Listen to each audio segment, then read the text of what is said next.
Dear humanity, throughout history you have seen people, groups, nations, and countries conquering the world through empires, wanting to be the best and taking the world that was meant for you. This in itself is not true because you are not the only forms of life on this planet. This forces you to let go of any responsibility for your actions and see that you have been given a burden for being in charge of the planet and that you only occasionally make mistakes. By having this ideology, you have become lazy and tear apart the world without a care. You can do better by realizing that the world was not made just for you and fixing your habits to initiate change and then actually fulfilling those steps. The story of Ismail stems from a gorilla captured from his habitat in West Africa. Via communicating telepathically with his handler, he describes the downward descent of humanity as driving themselves down.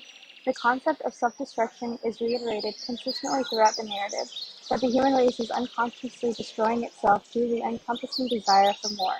Ishmael believes that there is a way for humans to live in a more peaceful way and that humankind should begin to start making steps to improve upon themselves and their societies.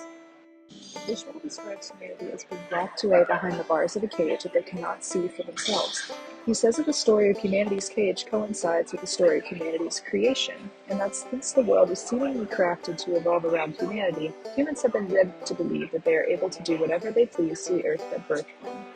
You have created a narrative for life in which you believe that the entirety of creation revolves around one specific event, the birth of the human. As humans, you need to understand that you are one of many species on this planet, and potentially the galaxy, and you should not feel entitled to destroy it, even if you feel like it was put there for you specifically.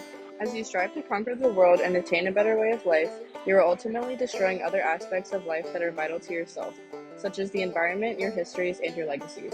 If the advancement of your societies continues, there may not be a planet for you to live on in the future. You need to enact a new story. You should hope for a future that is bright. There are many factors that are happening in your society and the world around you that could determine whether or not you continue. You should hope that your children have a life on Earth that is sustainable. In order to fix what is happening in society, you need to come together to make changes towards a better future. Sincerely, Earth in 2022.